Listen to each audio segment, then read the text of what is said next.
തിന്നൽ വിരലാൽ മെല്ലെ തഴുകും മേലെ മേയും നീലമുകിലും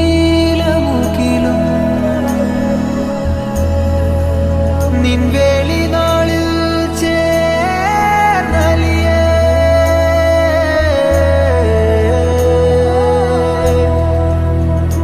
തങ്കക്കസവിൽ തിങ്കൾ കലയോ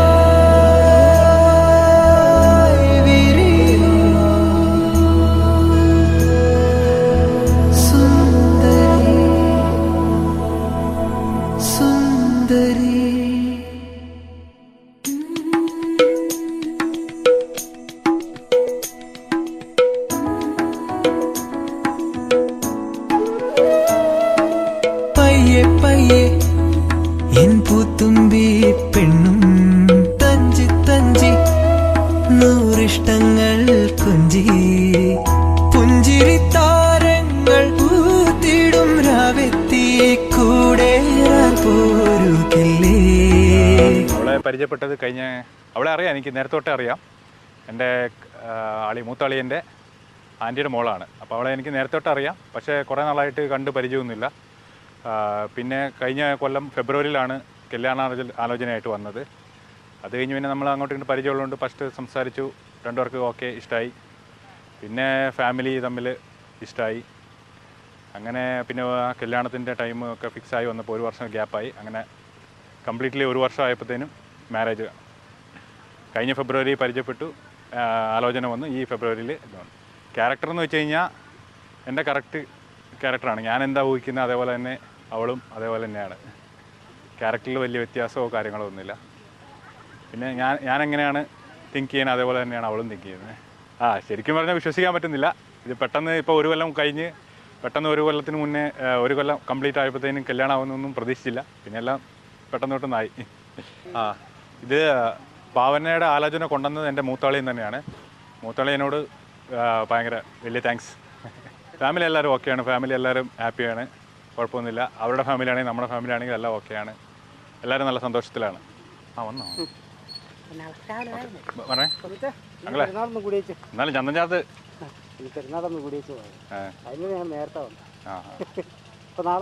ഓക്കെ ഓക്കെ. അനുഷൻ പറയട്ടോ. എന്നാലും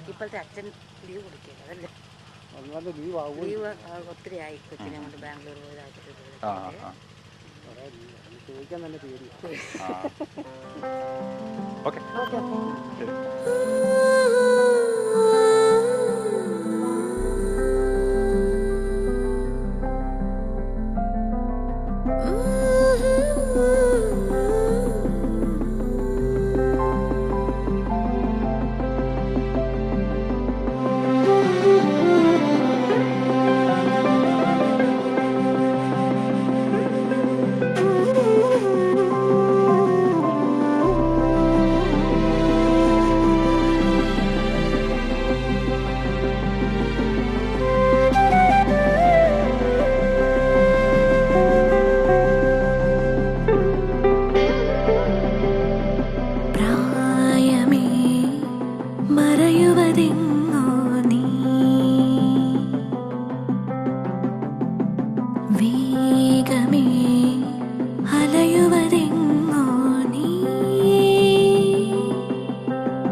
ഇനി ലോകമീ വേഗമീ മോഹമീ സ്നേഹം പുണരാനെന്നും ആശ്വാസം.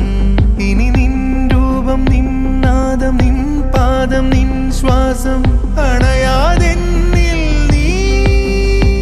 കടലായി നീ നിറഞ്ഞു, മഴയായി നീ മൊഴിഞ്ഞു, വരമായി നീ പകർന്നു മിഴിനോവാതെ. കഥയന്ന് മാഞ്ഞിരുന്നു, പുഴയന്ന് നേർത്തിരുന്നു, മനമിന്ന് പാടിയൊന്നു തേങ്ങി നിൻമുഖം നിൻ സ്വരം അറിയാനാ. കനവിൽ നിൻമിഴികളുമിൻ മിഴിയിൽ നിന്നിനവുകളിൻ നിഴലിൽ നിന്മൃദുല സംഗീതം.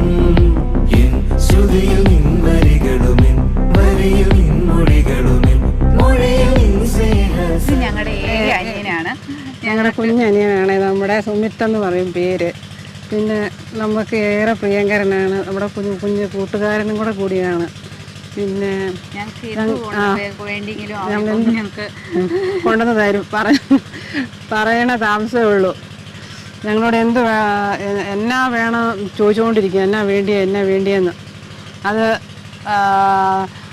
പിന്നെ ദുബായിലായ കാരണം ഇങ്ങനെ ഓടി വരാൻ പറ്റാത്ത കാരണം പിന്നെ കൊണ്ടുവരുന്ന ആരെങ്കിലും ഫ്രണ്ട്സുകളുണ്ടെങ്കിൽ അവരുടെ കയ്യിൽ കൊടുത്തു വിടുകയും ഞങ്ങൾക്ക് അവിടുത്തെ ഒരു സ്വീറ്റ്സൊക്കെ തരികയൊക്കെ കൊടുത്തു വിടും. ഞങ്ങൾ ഇവിടെ നല്ല ആസ്വദിച്ച് കഴിക്കും ഇവിടെ കുത്തിരുന്ന്.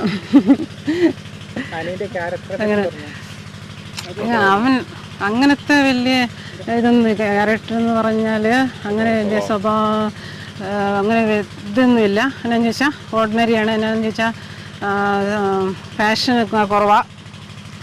പിന്നെ സ്റ്റൈലൊക്കെ ചെയ്യുന്നതൊക്കെ നമ്മൾ പറഞ്ഞു വേണം ചെയ്യിക്കാനാണ്. അങ്ങനെ ചെയ്യണേ, ഇങ്ങനെ ഹെയർ സ്റ്റൈൽ ചെയ്യണമെന്നൊക്കെ ഞങ്ങൾ പറഞ്ഞു കൊടുക്കണം. പറഞ്ഞാൽ മാത്രമേ ചെയ്യത്തുള്ളൂ. അങ്ങനെയൊക്കെ കുഴപ്പമില്ല. കല്യാണമായാലും സ്വഭാവത്തിന് മാറ്റമൊന്നും വന്നിട്ടില്ല ഇതുവരെ. അങ്ങനെ ആ പണ്ടത്തെ സ്നേഹം തന്നെ ഇപ്പോഴും ഉണ്ട്. അങ്ങനെ നമ്മുടെ ഞങ്ങൾക്ക് രണ്ടുപേർക്കുള്ള ഏക അനിയൻ ആങ്ങളെയാണ്.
ശ്രുതിയിൽ നിൻവരികളുമേ വരിയിൽ നിൻമൊഴികളുമേ മൊഴിയിൽ നിൻ സ്നേഹസല്ലാപം. മഞ്ഞു മൂടും മന്ദാരം തെന്നൽ മൂളും കിന്നാരം ചാഞ്ചാടും മൗനരാഗം മെല്ലെ മെല്ലെ തൊട്ടുണർത്തും ആ സുഗന്ധം തെന്നലിൻ നിശ്വാസമാകും ആർദ്ര നിമിഷം മന്ദാരം കാറ്റിനെ പ്രണയിച്ചതോ കാറ്റേ നീ പൂവിനെ പ്രണയിച്ചതോ മന്ദാരം കാറ്റിനെ എല്ലാ പ്രാർത്ഥനയുടെയും തുടക്കത്തിൽ നമ്മൾ എന്നും പ്രാർത്ഥിക്കുന്നതാണ് പരിശുദ്ധാത്മാവിനോട്. ഇന്ന് ഈ മകൻ്റെ കൂടെ ആയിരിക്കുമ്പോൾ നമുക്കും പ്രാർത്ഥിക്കാം. പരിശുദ്ധാത്മാവേ, ഈ നിമിഷം നിങ്ങളുടെ കൂടെ എഴുന്നള്ളി ആവസിക്കണമേ. നാളത്തെ എല്ലാ കൂദാശയ്ക്ക് വേണ്ട കൃപയും അനുഗ്രഹവും ഞങ്ങൾക്ക് ഓരോരുത്തർക്കും നൽകണമേ എന്ന് നമുക്ക് പാടി പ്രാർത്ഥിക്കാം. പരിശുദ്ധാത്മാവേ, നീ എഴുന്നള്ളി വരണമേ എന്ന ഗാനം നമുക്ക് ഒരുമിച്ച് പാടാം.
പിതാവിന്റെയും പുത്രന്റെയും പരിശുദ്ധാത്മാവിന്റെയും നാമത്തിൽ കർത്താവായ മിശിഹായെ ഈ മണിക്കൂറിന് നിന്റെ കരങ്ങളിലേക്ക് നൽകുന്നു. അങ്ങ് വർഷിച്ചുകൊണ്ടിരിക്കുന്ന നിരവധിയായ കൃപകളെ ഓർത്ത് ഞങ്ങളെല്ലാവരും ഒന്നു ചേർന്ന് നിനക്ക് നന്ദി പറയുന്നു. നാളത്തെ കൂദാശയ്ക്ക് വേണ്ടി ഇന്ന് ആത്മീയമായി ഒരുങ്ങാൻ ഞങ്ങളെ ഓരോരുത്തരെയും ഒരുമിച്ച് കൂട്ടിയതിനെ ഓർത്ത് നന്ദി പറയുന്നു. മാനസികമായ ഒരുക്കങ്ങളെക്കാളും അധികമായി ആത്മീയമായ ഒരു ഒരുക്കം ഞങ്ങൾക്ക് ഓരോരുത്തർക്കും നൽകണമേ എന്ന് പ്രാർത്ഥിക്കുന്നു. കർത്താവേ, നിന്റെ തിരുരക്തത്തിന്റെ സംരക്ഷണത്തിന് വേണ്ടി ഈ മകനെ നിന്റെ ഹൃദയത്തിന് ഞാൻ പ്രതിഷ്ഠിക്കുന്നു. ഇന്ന് ഈ മണിക്കൂർ മുതൽ നാളെ കൂദാശയിൽ ഏർപ്പെടുന്നത് വരെയുള്ള സമയം എല്ലാവിധ അസ്വസ്ഥതകളിൽ നിന്നും രോഗങ്ങളിൽ നിന്നും ഈ മകനെ കാത്തു പരിപാലിക്കണമേ എന്ന് പ്രാർത്ഥിക്കുന്നു. പരിശുദ്ധ അമ്മേ, മാതാവേ, അമ്മയുടെ വിമല ഹൃദയത്തിന് ഈ കുഞ്ഞിനെ പ്രതിഷ്ഠിക്കുന്നു. അമ്മ തൻ്റെ പുത്രന്റെ ഹൃദയത്തോട് ഈ മകനെ ചേർത്ത് വെക്കണം. നന്മകൾ കൊണ്ട് നിറയ്ക്കണമേ. കാനായിലെ കല്യാണ വിരുന്നിൽ അമ്മ മാധ്യസ്ഥം അപേക്ഷിച്ചതുപോലെ ഈ മകന്റെ കുറവുകളും പോരായ്മകളും അമ്മ തൻ്റെ പുത്രന്റെ ഹൃദയത്തോട് ചേർത്ത് വെച്ച് ഈ മകന് വേണ്ടി മാധ്യസ്ഥം അപേക്ഷിക്കണമേ. ഈ മകന് ജന്മം നൽകിയ മാതാപിതാക്കളെ സമർപ്പിച്ച് പ്രാർത്ഥിക്കുന്നു. പ്രത്യേകിച്ചും വേർപിരിഞ്ഞു പോയ സഹോദരനെ ഓർക്കുന്നു. അമ്മയെ സമർപ്പിച്ച് പ്രാർത്ഥിക്കുന്നു. അവരുടെ അധ്വാനവും കഷ്ടപ്പാടും എല്ലാം ഈ നിമിഷം ഈശോയെ നിന്റെ കരങ്ങളിൽ ഞാൻ പരമേൽപ്പിക്കുന്നു. അതൊക്കെ ഈ മകന് കൃപയായി മാറട്ടെ എന്ന് ഈ നിമിഷം പ്രാർത്ഥിക്കുന്നു. ഈ മകനെ പഠിപ്പിച്ച എല്ലാ അധ്യാപകരും, കൂടെ ആയിരുന്ന് സഹായിച്ച നാനാജാതി മതസ്ഥരും കൂട്ടുകാരും ബന്ധുമിത്രാദികളും എല്ലാം ഈശോയെ നിന്റെ തിരുമുമ്പിൽ സമർപ്പിക്കുന്നു.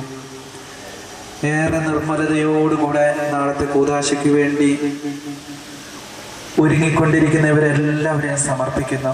ഇവരുടെ ഉദ്യമങ്ങളെല്ലാം ആശീർവദിക്കണമേ.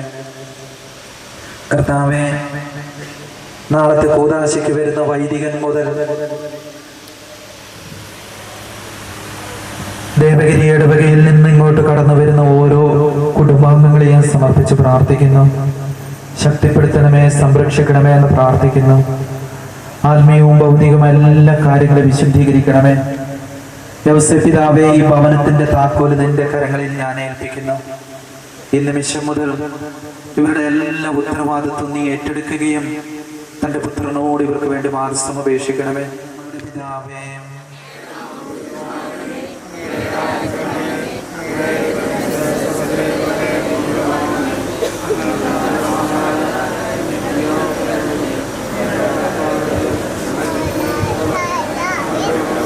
പാപങ്ങളും ഞങ്ങളോട് ക്ഷമിക്കണമേ. ഞങ്ങൾ പ്രലോഭനത്തിൽ വീഴാനിടയാകരുതേ. ദുഷ്ടാരൂപിയിൽ ഞങ്ങളെ രക്ഷിക്കണമേ. എന്തുകൊണ്ടെന്നാൽ രാജ്യവും ശക്തിയും മഹത്വവും എന്നേക്കും അങ്ങയുടേതാകുന്നു. ആമേൻ. ആത്മാർത്ഥതയോടുകൂടെ വിശുദ്ധിയോടുകൂടെ ഈ മകന് വേണ്ടി പ്രാർത്ഥിക്കാം. പരിശുദ്ധ അമ്മയുടെ മാധ്യസ്ഥം തേടാം. നന്മ നിറഞ്ഞ മറിയമേ സ്വസ്തി.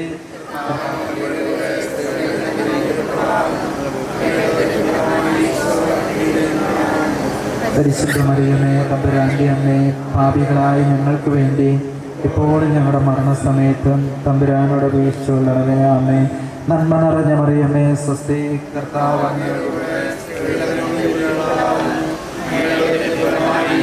അനുഗ്രഹിക്കപ്പെട്ടവനാകുന്നു. പരിശുദ്ധ മറിയമേ തമ്പുരാന്റെ അമ്മേ, പാപികളായ ഞങ്ങൾക്ക് വേണ്ടി ഇപ്പോഴും ഞങ്ങളുടെ മരണസമയത്തും തമ്പുരാനോട് അപേക്ഷിച്ചുകൊള്ളണമേ. ആമേ. നന്മ നിറഞ്ഞ മറിയമേ സ്വസ്തി. കർത്താവ്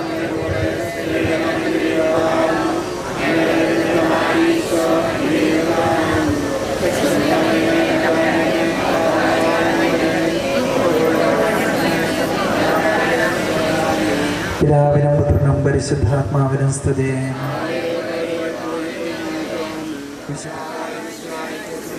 അധ്യായം 2:1 മുതലുള്ള തിരുവചനം. 3-ാം ദിവസം ഗലീലയിലെ കാനായിലെ ഒരു വിവാഹ വിരുന്ന് നടന്നു. ഈശോയുടെ അമ്മ അവിടെ ഉണ്ടായിരുന്നു. ഈശോയും ശിഷ്യന്മാരും വിരുന്നിന് ക്ഷണിക്കപ്പെട്ടിരുന്നു. അവർക്ക് വീഞ്ഞ് തീർന്നു പോയപ്പോൾ ഈശോയുടെ അമ്മ അവരോട് പറഞ്ഞു, അവർക്ക് വീഞ്ഞില്ല. ഈശോ അവളോട് പറഞ്ഞു, സ്ത്രീയെ, എനിക്കും നിനക്കും എന്ത്? എൻ്റെ സമയം ഇനിയും ആയിട്ടില്ല. അവൻ്റെ അമ്മ പരിചാരകരോട് പറഞ്ഞു, അവൻ നിങ്ങളോട് പറയുന്നത് ചെയ്യുവിൻ. യഹൂദരുടെ ശുദ്ധീകരണത്തിനുള്ള വെള്ളം നിറയ്ക്കുന്ന 6 കൽഭരണികൾ അവിടെ ഉണ്ടായിരുന്നു. ഓരോന്നിലും 2-3 അളവ് കൊള്ളുമായിരുന്നു. ഭരണികളിൽ വെള്ളം നിറയ്ക്കുവിൻ എന്ന് ഈശോ അവരോട് കൽപ്പിച്ചു. അവർ അവയെല്ലാം വക്കോളം നിറച്ചു. ഇനി പകർന്ന് കലവരക്കാരൻ്റെ അടുത്ത് കൊണ്ട് ചെല്ലുവിൻ എന്നവൻ പറഞ്ഞു. അവർ അപ്രകാരം ചെയ്തു. കലവരക്കാരൻ വീഞ്ഞായി മാറിയ ആ വെള്ളം രുചിച്ചു നോക്കി. അതെവിടെ നിന്നാണെന്ന് അവൻ അറിഞ്ഞില്ല. എന്നാൽ വെള്ളം കോരിയ പരിചാരകർ അറിഞ്ഞിരുന്നു. അവൻ മണവാളനെ വിളിച്ചു പറഞ്ഞു, എല്ലാവരും മേൽത്തരം വീഞ്ഞ് ആദ്യം വിളമ്പുന്നു. അതിഥികൾക്ക് ലഹരി പിടിച്ചു കഴിയുമ്പോൾ താഴ്ന്നു തരവും. എന്നാൽ നീ നല്ല വീഞ്ഞ് ഇതുവരെയും സൂക്ഷിച്ചു വെച്ചുവല്ലോ. ഈശോ തൻ്റെ മഹത്വം വെളിപ്പെടുത്തുന്നതിന് പ്രവർത്തിച്ച അടയാളങ്ങളുടെ ആരംഭമാണ് ഗലീലയിലെ കാനായിൽ ചെയ്ത ഈ അത്ഭുതം. അവൻ്റെ ശിഷ്യന്മാർ അവനിൽ വിശ്വസിച്ചു.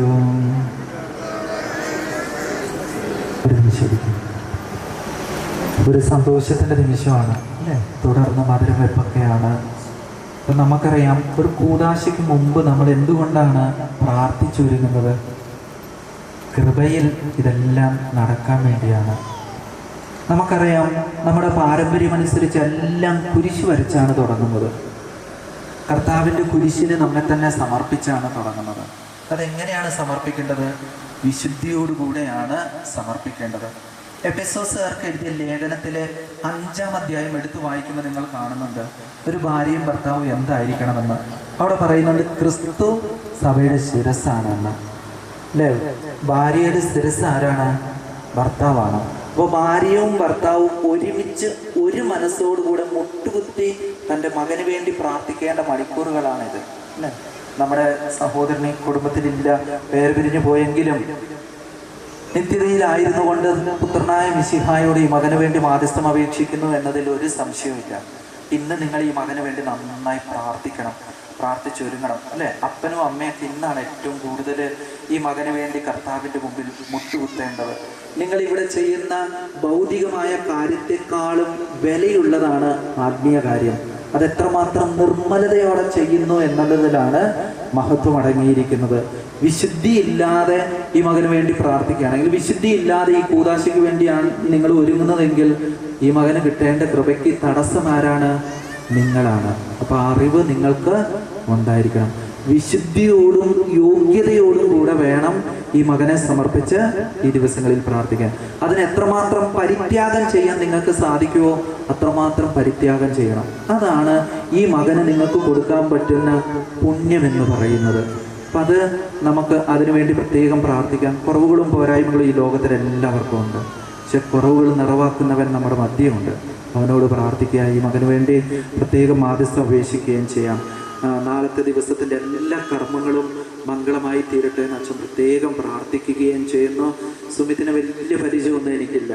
അവധിക്കൊക്കെ വരുമ്പോൾ ഞാൻ കാണുകയും കേൾക്കുകയൊക്കെ ചെയ്തിട്ടുണ്ട് എന്നല്ലാതെ സുമിത്തിനെ കുറിച്ച് മറ്റൊന്നും എനിക്ക് വലിയ കാര്യത്തിൽ അറിയില്ല. പക്ഷേ ഒരു ശാന്ത സ്വഭാവമുള്ള ആളാണ്. ഈ കുടുംബത്തിലെ ശാന്തത കൂടുതലുള്ള ആളാണ് സുമിത്ത് എന്നാണ് ഞാൻ വിചാരിക്കുന്നത്, അല്ലേ? സഹോദരിമാരെ സംബന്ധിച്ച് നോക്കുമ്പോൾ സുമിത്താണ് ശാന്തതയോടെ എല്ലാ കാര്യങ്ങളും ചെയ്യുന്നത്. ഈ ദിവസങ്ങളിലൊക്കെ ഞാൻ ശ്രദ്ധിച്ച ഒരു കാര്യമുണ്ട്. ഈ കല്യാണത്തിന് വേണ്ടി ഒരുപാട് ഓടി നടക്കുന്നതൊക്കെ ഞാൻ കണ്ടു. എല്ലാം തന്നെ ഒരു പരാതിയും കൂടാതെ തന്നെ ഈ കഴിഞ്ഞ ദിവസമൊക്കെ മംഗലാപുരമൊക്കെ പോയി സാധനം കൊണ്ട് എല്ലാ കാര്യത്തിലും തന്നെ കാര്യങ്ങളൊക്കെ ചെയ്യുന്നത് ഞാൻ കണ്ടു. കർത്താവ് കൂടെയുണ്ട്.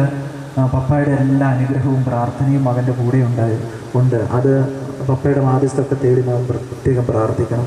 നാളെ അൾത്താരയിലേക്ക് കയറുമ്പോൾ പപ്പയോട് പറയണം, എനിക്ക് വേണ്ടി പുത്രനായ ഈശോയുടെ മുമ്പിൽ പ്രാർത്ഥിക്കണമെന്ന്. അമ്മയൊക്കെ ഓർത്ത് പ്രത്യേകം പ്രാർത്ഥിക്കണം. അമ്മ കഷ്ടപ്പെട്ടൊക്കെയാണ് വളർത്തിയത്. അമ്മയുടെ കഷ്ടപ്പാടൊന്നും നമുക്ക് മറക്കരുത്. അമ്മ ഈ വീട്ടിൽ തനിച്ചാണ്. നമുക്ക് കൂട്ടിന് വേണ്ടി ഒരു മകൻ വരുന്നുണ്ട്, പക്ഷേ അമ്മ മകന് വേണ്ടി തനിച്ചായി വീട്ടിൽ. അപ്പോൾ അതൊക്കെ മകൻ്റെ വിശുദ്ധിക്കും മകൻ്റെ നന്മയ്ക്കും കുടുംബജീവിതമൊക്കെ അനുഗ്രഹിക്കപ്പെടാൻ അമ്മ എന്നും അത് സമർപ്പിക്കാറുണ്ട്. അപ്പോൾ അമ്മയുടെ പ്രാർത്ഥനയൊക്കെ ഏറ്റവും വിലപ്പെട്ടതാണ്. അപ്പോൾ അമ്മയൊക്കെ ഓർക്കണം. നാളത്തെ ദിവസം അമ്മയ്ക്ക് വേണ്ടിയൊക്കെ പ്രാർത്ഥിക്കണം. നാളെ അവളുടെ കഴുത്തിൽ താലി കെട്ടുമ്പോൾ നീ പ്രാർത്ഥിക്കണം, അല്ലേ? ചിലപ്പോൾ കുറവുണ്ടാവും, പോരായ്മയുണ്ടാവും. ഒരു വ്യത്യസ്തമായ ഒരു കുടുംബത്തിൽ നിന്ന് അവൾ വരുന്നത്. അവൾക്ക് എല്ലാം തികഞ്ഞവളായിരിക്കണം എന്നൊന്നുമില്ല. ഇപ്പം നീ ഫോണിലൂടെയൊക്കെ പരിചയപ്പെട്ടിട്ടുള്ളത് നമ്മുടെ കുടുംബവുമായി അവർ ബന്ധപ്പെട്ടവരുമാണ്, അല്ലേ? നമ്മുടെ ആ അമ്മ കോട്ടയം രൂപതക്കാരിയാണ്, അല്ലേ? അപ്പം നിങ്ങൾക്ക് ഏകദേശം നിങ്ങൾക്ക് അറിയുന്നവരുമാണ്. അപ്പം നിങ്ങൾ കണ്ടതായിരിക്കണം, അല്ലെ? ജീവിതത്തോട് അടുത്ത് വരുമ്പോൾ നമ്മൾ പ്രതീക്ഷിച്ച പോലെ ഒന്നും ആകണമെന്നൊന്നുമില്ല. അപ്പം എല്ലാം കുറവുകളും പോരായ്മയോടും കൂടെ ഉൾക്കൊള്ളുക എന്നുള്ളതാണ് ഏറ്റവും പ്രധാനപ്പെട്ട കാര്യം. നല്ലത് കാണുമ്പോൾ പ്രോത്സാഹിപ്പിക്കുക, കുറവ് കാണുമ്പോൾ മറച്ചു പിടിച്ച് സ്നേഹത്തോടെ ചേർത്ത് പിടിക്കുക. അതൊക്കെയാണ് ഏറ്റവും പ്രധാനപ്പെട്ടത്. അതാണ് എഫേസോസുകാർക്ക് എഴുതിയ ലേഖനത്തിൽ പറയുന്നത്, ഭാര്യയുടെ ശിരസ്സാണ് ഭർത്താവെന്ന്. അപ്പൊ ഭാര്യ നാണം കെടുന്നുണ്ടെങ്കിൽ ആരുടെ മുഖമാണ് കുനിയേണ്ടത്? ഭർത്താവിന്റെ മുഖമാണ് കുനിയേണ്ടത്, അല്ലെ? ഭാര്യയ്ക്ക് ഒരു കുറവുണ്ടെങ്കിൽ ആരാണ് മുഖം താത്തേണ്ടത്? ഭർത്താവാണ്. കാരണം ഭർത്താവാണ് ഭാര്യയുടെ ശിരസ്. അപ്പൊ ഭാര്യയുടെ കുറവും പോരായ്മകളും ഉൾക്കൊള്ളേണ്ട ആള് ഒരു ഭർത്താവാണ്. അപ്പോൾ അവളുടെ അത് മറ്റുള്ളവരുടെ അടുത്ത് പറഞ്ഞു നടന്ന ആർക്കാ നാണക്കേട്? ചിലരുണ്ട്, എൻ്റെ ഭാര്യ കഞ്ഞി വെക്കൂല, കാരി വെക്കത്തില്ല, വെച്ചാ വായി വെക്കാൻ കൊള്ളത്തില്ല. ആരുടെ തലയാ കുനിയുന്നത്? അല്ലേ? ആണുങ്ങളുടെ തലയാ കുനിയുന്നത്, പുരുഷന്റെ തലയാ കുനിയുന്നത്. അപ്പൊ അതുകൊണ്ട് എന്ത് ചെയ്യണം? അവളുടെ കുറവും പോരായ്മകളും മറച്ചു പിടിച്ച് നെഞ്ചൂട് ചേർത്ത് വെക്കുക എന്നുള്ളതാണ് ഒരു ഭർത്താവിന്റെ ഏറ്റവും പ്രധാനപ്പെട്ട കാര്യം. നാളെ അവളുടെ ശിരസിൽ അല്ലെ സാരി എടുത്ത് വെക്കുമ്പോഴൊക്കെ ഓർക്കണം, മന്ത്രകോടി വെക്കുമ്പോൾ എന്താണ് സൂചിപ്പിക്കുന്നത്? അവിടെ പൊതിഞ്ഞ് സൂക്ഷിക്കുന്നതാണ്. കർത്താവ് തൻ്റെ തിരുസഭയെ തൻ്റെ തിരുരക്തത്താൽ പൊതിഞ്ഞ് സൂക്ഷിച്ചതുപോലെ ജീവിതകാലം മുഴുവനും ഞാൻ നിന്നെ പൊതിഞ്ഞ് സൂക്ഷിച്ചോളാം എന്നുള്ളതിൻ്റെ അടയാളമാണ് അവളുടെ ശിരസിൽ ചാർത്തുന്ന വസ്ത്രം എന്ന് പറയുന്നത്. അപ്പൊ അത് പ്രവൃത്തിയിൽ മാത്രമല്ല, നാളെ മുതൽ ജീവിതത്തിലും ഉണ്ടാകണം. എല്ലാ കാര്യത്തിലും കുറവുകൾ കണ്ടാൽ തിരുത്തിയൊക്കെ കൊടുക്കണം, പറഞ്ഞു കൊടുക്കണം, സ്നേഹത്തോടെ എല്ലാം പങ്കുവെക്കണം, എല്ലാ കാര്യവും നടത്തും. ഭക്ഷണം നിങ്ങളുടെ രഹസ്യ ജീവിതത്തിലെ കാര്യങ്ങളൊന്നും പുറത്തു പോകരുത്. നിങ്ങളുടെ കുറവുകളുണ്ടാവും, പോരാ, അത് നിങ്ങളുടെ ഇടയിൽ തന്നെ ഉണ്ടാകണം. നിങ്ങളുടെ കാര്യങ്ങളൊക്കെ ഷെയർ ചെയ്യുന്നത് നിങ്ങളുടെ ബെഡ്റൂമിലായിരിക്കണം. അതിന് വെളിയിൽ നിങ്ങളുടെ ഒരു വിഷമങ്ങളോ സങ്കടങ്ങളോ കാണാൻ ഒരിക്കലും ഇടവരരുത്. അപ്പോൾ എല്ലാം സന്തോഷത്തോടെ സഹിക്കാനും സ്നേഹിക്കാനൊക്കെയുള്ള കൃപയും അനുഗ്രഹവും ഈശോ നൽകട്ടെ എന്ന് പ്രത്യേകം ഞാൻ പ്രാർത്ഥിക്കുകയും ചെയ്യുന്നു. ഒരു നിമിഷം കണ്ണുകൾ അടയ്ക്കുക. ആത്മാർത്ഥമായി ഈ മകന് വേണ്ടി മനസ്സിൽ പ്രാർത്ഥിക്കുക.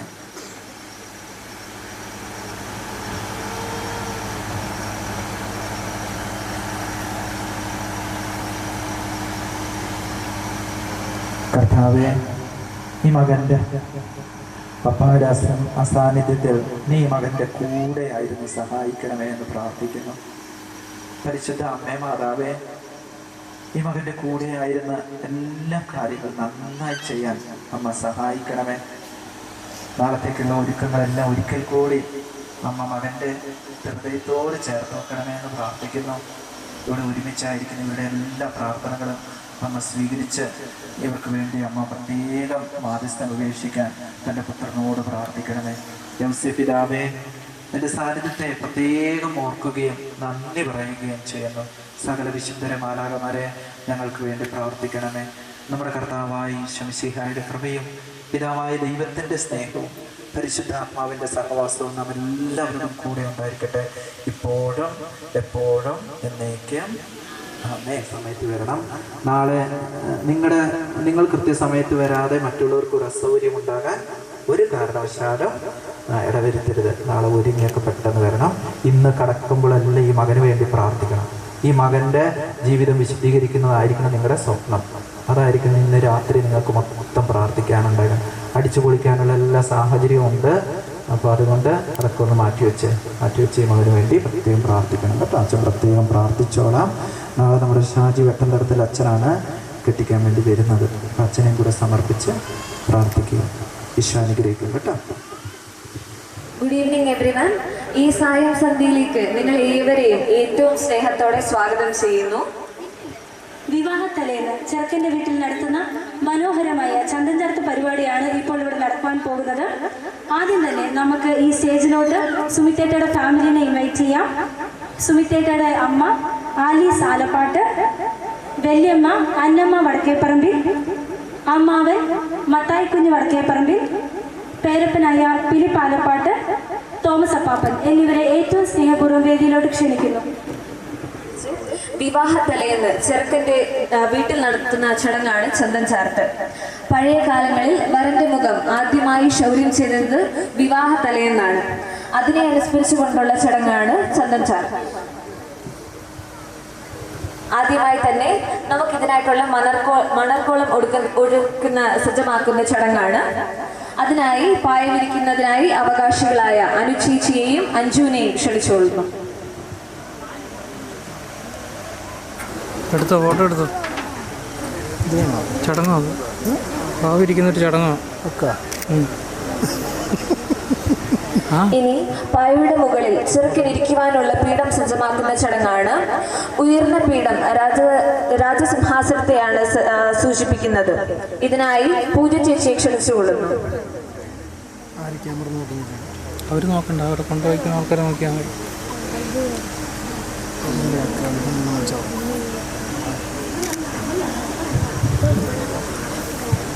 അടുത്തതായി പരിശുദ്ധിയുടെ പ്രതീകമായ വെള്ളവിരിക്കൽ ചടങ്ങാണ്. അതിനായി സുഷ്മിത ചേച്ചിയും സുബ്രത ചേച്ചിനെയും ക്ഷണിക്കുന്നു.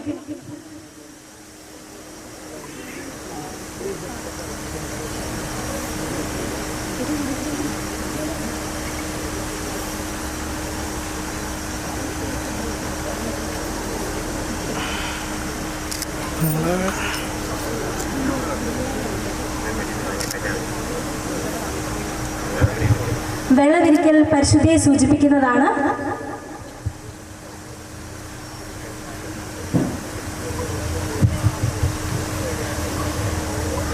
അടുത്തത് ചെറുക്കനെ ചന്തം ചാർത്തുവാൻ ആവശ്യമായ എണ്ണയും വെള്ളവും വേദിയിൽ സജ്ജമാക്കുന്ന ചടങ്ങാണ്.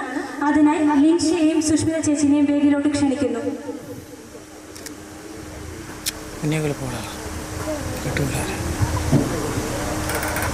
ഫോട്ടോ. ഞാൻ ലോകത്തിന്റെ പ്രകാശമാണ്, എന്നെ അനുഗമിക്കുന്നവർ ഒരിക്കലും അന്ധകാരത്തിൽ നടക്കുകയില്ല എന്ന യേശുനാഥന്റെ തിരുവചനങ്ങൾ മനസ്സിൽ ധ്യാനിച്ചുകൊണ്ട് കത്തിച്ച നിലവിളക്ക് വേദിയിൽ സജ്ജമാക്കുന്ന ചടങ്ങാണ് അടുത്തത്. അതിനായി സുപ്രീത ചേച്ചിനെ വേദിയിലോട്ട് സ്നേഹപൂർവ്വം ക്ഷണിക്കുന്നു.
ബാറ്ററി വേണം.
ചന്ദൻ ചാർത്തൽ എന്ന വാക്കിന്റെ അർത്ഥം വരന്റെ മുഖം ശൗര്യം ചെയ്ത് ഭംഗി വരുത്തുക എന്നതാണ്. ഇതിനായി പരികർമ്മി ഇവിടെ തയ്യാറായിട്ടുണ്ട്. അവകാശി 3 പ്രാവശ്യം 17 പരീക്ഷകൾക്ക് മേൽ മാളോരോട് ചോദിക്കുന്നു, ചെറുക്കനെ ചന്ദൻ ചാർത്തട്ടെ എന്ന് ചോദിച്ച് സഭാ അനുവാദം വാങ്ങി ചന്ദൻ ചാർത്തുന്ന ചടങ്ങാണ് അടുത്തത്. ചന്ദൻ ചാർത്തനായിട്ടുള്ള പരികർമ്മിയെ ഏറ്റവും സ്നേഹത്തോടെ സ്റ്റേജിലോട്ട് സ്വാഗതം ചെയ്യുന്നു. എല്ലാവരും ഒരു കൈയൊക്കെ അടിക്കണം പരികർമ്മി വരുമ്പോ കേട്ടോ. എല്ലാവരും പരികർമ്മി റെഡിയാണ്, കൈയടിക്കുക.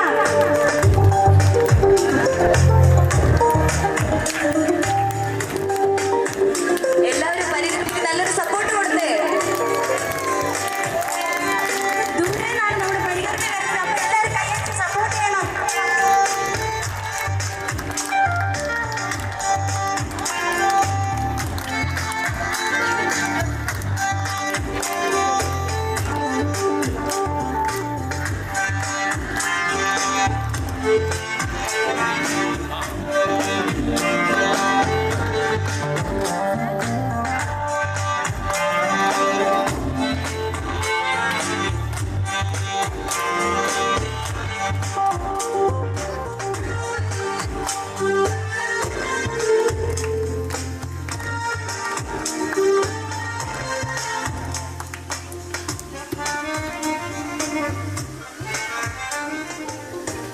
സ്നേഹമുള്ളവരെ, എല്ലാവർക്കും എൻ്റെ നമസ്കാരം.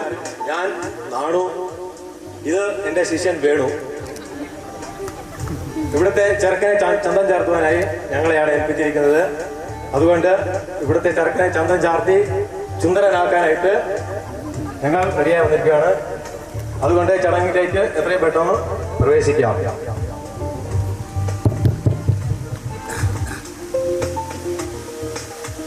17 പരീക്ഷയ്ക്ക് മേലുള്ള മാളവരോട് ചോദിക്കുന്നു, ചെറുക്കനെ ചന്ദൻ ചാർത്തട്ടെ.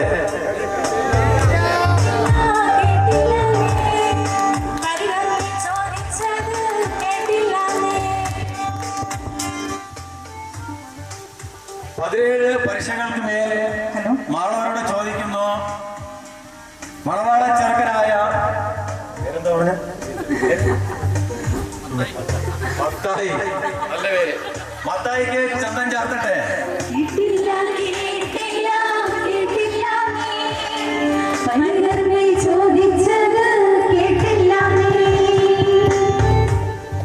പതിനേഴ് പരീക്ഷകൾക്ക് മേൽ മാളവരോട് ചോദിക്കുന്നു, ആലപ്പാട്ട് ചാത്തോയുടെയും ആലീസിന്റെയും മകനും നമ്മുടെ എല്ലാവരുടെയും പ്രിയങ്കരനുമായ മത്തായിക്ക് ചന്തം ചാർത്തട്ടെ.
മാതാപിതാക്കൾ ചെറുക്കനെ എണ്ണ തേൽപ്പിക്കുന്ന ചടങ്ങാണ്.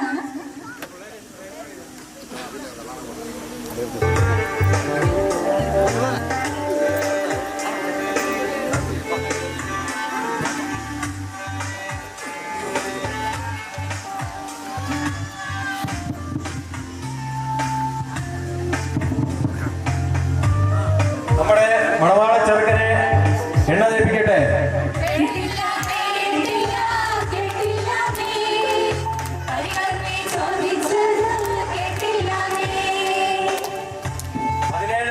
മാണവരോട് ചോദിക്കുന്നു, മണവാള ചെറുക്കനെ എണ്ണ തേപ്പിക്കട്ടെ.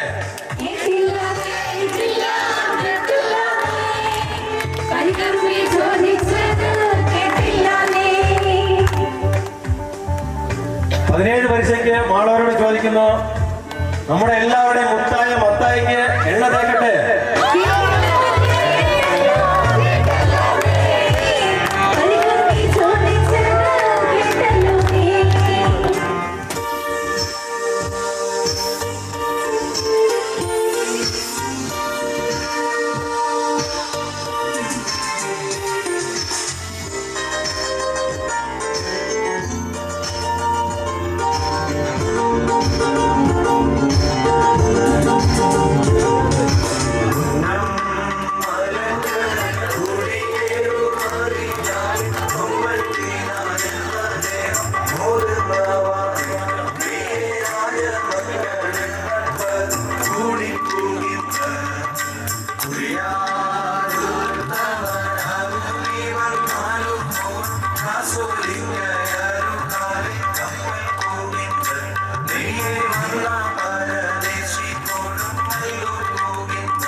അപ്പൊ ഇങ്ങനെ പരിഗണന നമ്മുടെ സുമിത്തേട്ടൻ നല്ലപോലെ ഒരുക്കിയില്ലേ? സുമിത്തേട്ടൻ ഓൾറെഡി സുന്ദരനാണ്. എന്നാലും ഒരു കുറച്ചുകൂടി സൗന്ദര്യം വന്നില്ല ചേട്ടായിക്ക്. ഒരു കയ്യടി കൊടുത്തേ, കയ്യടി. അടുത്തതായിട്ട് പരികർമ്മി അളിയനെ ചെറുക്കനെ ഏൽപ്പിക്കുന്ന ചടങ്ങാണ്.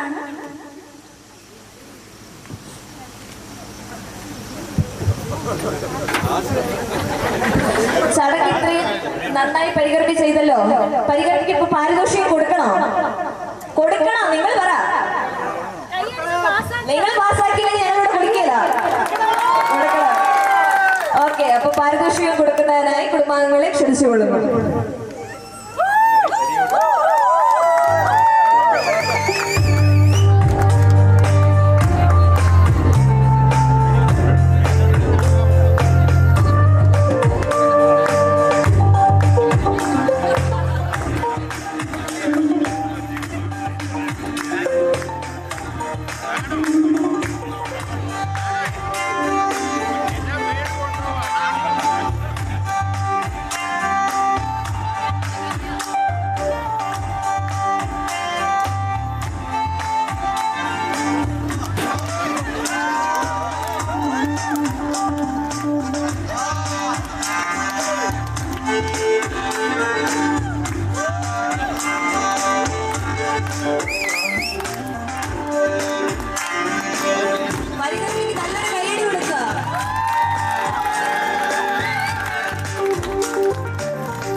അളിയന്മാർ ചെറുക്കനെ കൊണ്ടുപോയി കുളിപ്പിച്ച് ശുഭവസ്ത്രം ധരിപ്പിച്ച് ഇച്ചപ്പാട് ചടങ്ങിനെ കൊണ്ടുവരുന്ന ചടങ്ങാണ് അടുത്തത്.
ഇച്ഛപ്പാട് കൊടുക്കൽ ചടങ്ങിലേക്ക് നമ്മൾ പ്രവേശിച്ചിരിക്കുകയാണ്. നിന്റെ ഇച്ഛ പോലെ നടക്കട്ടെ എന്ന പ്രാർത്ഥന കൊണ്ട് മംഗളങ്ങൾ നേർന്നുകൊണ്ട് മണവാളന്റെ പിതാവിന്റെ സഹോദരന്മാർ മധുരം നൽകി അനുഗ്രഹിക്കുന്ന ചടങ്ങാണിത്. പായ വിരിക്കുന്ന ചടങ്ങാണ്. അതിനായി അവകാശികളായ അനുശേഷിയെയും അഞ്ജുനെയും ക്ഷണിച്ചു.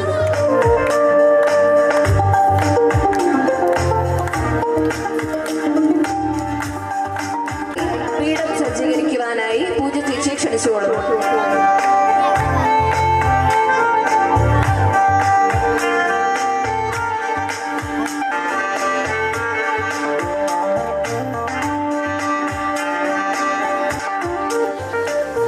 അടുത്തത് വെള്ളം വിരിക്കുന്നതിന് അതിൻ്റെ അവകാശങ്ങളെ ക്ഷണിക്കുന്നു.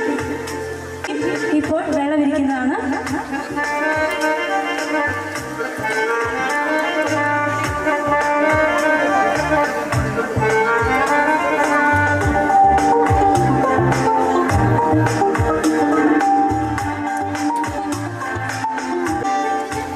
അടുത്തത് കിണ്ടിയും കോളാമ്പിയുമായി ലിൻഷയെ ഞാൻ വേദിയിലോട്ട് ക്ഷണിക്കുന്നു.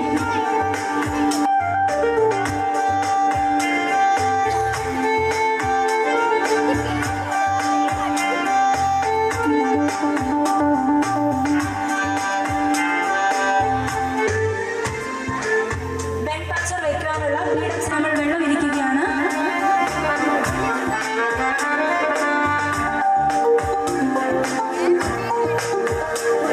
വെൺപാച്ചോറുമായി സുഹൃത്ത് ചേച്ചിയെ വേദിയിലേക്ക് ക്ഷണിക്കുന്നു.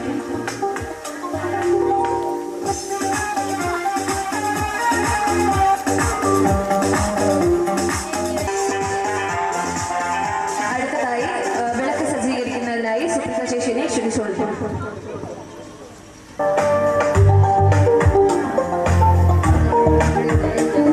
നമ്മുടെ ഇച്ചപ്പാടിനുള്ള മണർക്കോലും ഇവിടെ റെഡിയാണ്. നല്ലൊരു കയ്യടിയോടുകൂടി തന്നെ നമുക്ക് മണവാളിനെ സ്റ്റേജിലോട്ട് ക്ഷണിക്കാം.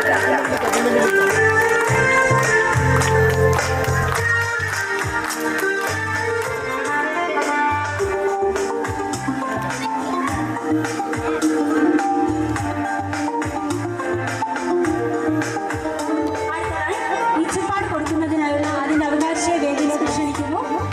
രണ്ടാം മുണ്ടെടുത്ത് രണ്ടറ്റവും മുകളിലേക്ക് നിൽക്കത്തക്ക വിധം കത്രിക പൂട്ടിട്ട് തലയിൽ കെട്ടിയതിനു ശേഷം ഇച്ചപ്പാട് കൊടുക്കട്ടെ എന്ന് 3 പ്രാവശ്യം ചോദിച്ച് സഭ അനുവാദം വാങ്ങിയതിനു ശേഷമാണ് ഇച്ചപ്പാട് കൊടുക്കുന്നത്.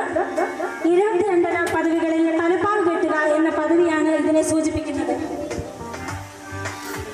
ഇച്ചപ്പാട് കൊടുക്കുന്നതിനായിട്ടുള്ള അവകാശികൾ സ്റ്റേജിനടുത്ത് വരണമെന്ന് ആവശ്യപ്പെടുന്നു.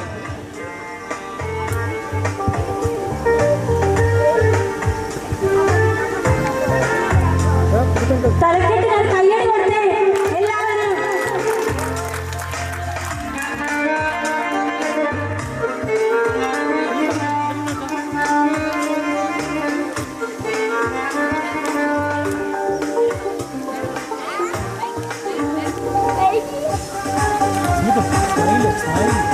പ്രിയമുള്ളവർ, മണവാളച്ചെടുക്കും മധുരം കൊടുക്കാനുള്ള നിങ്ങളുടെ അനുവാദം ചോദിക്കുകയാണ്.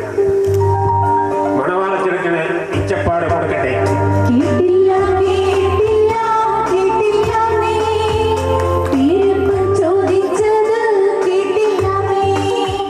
മണവാളച്ചെടുക്കൻ സുമിത്തിന് ഇച്ചപ്പാട് കൊടുക്കട്ടെ.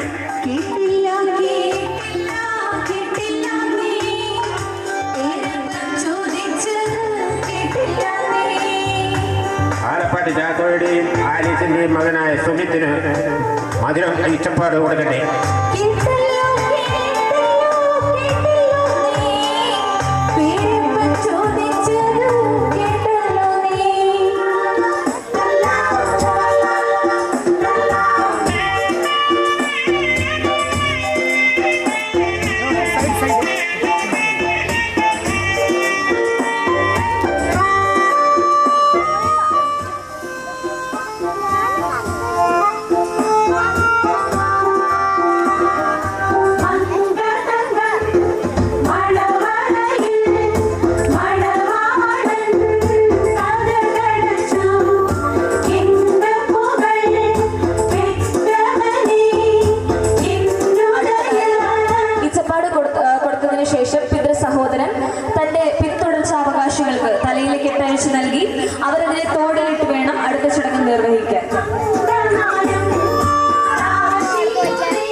ഞങ്ങൾ കുറച്ചും കൂടെ ഇറങ്ങിയെന്ന് അങ്ങോട്ടേക്ക്.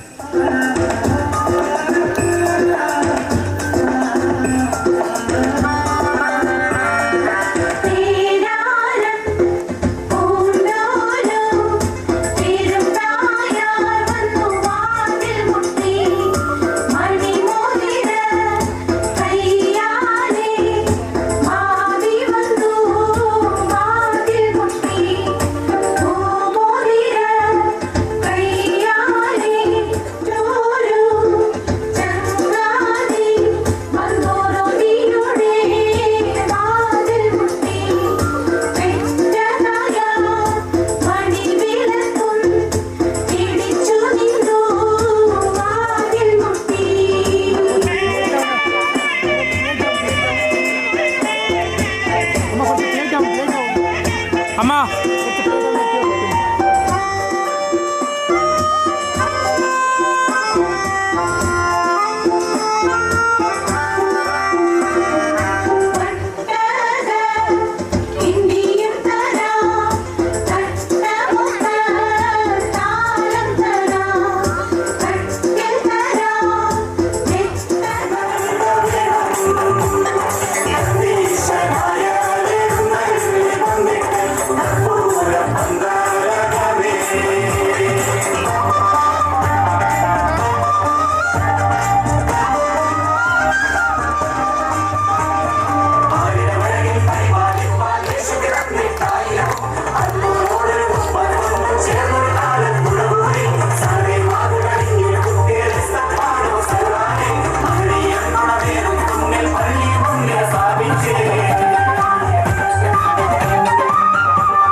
Everybody, this is a song which is gonna be a massive hit.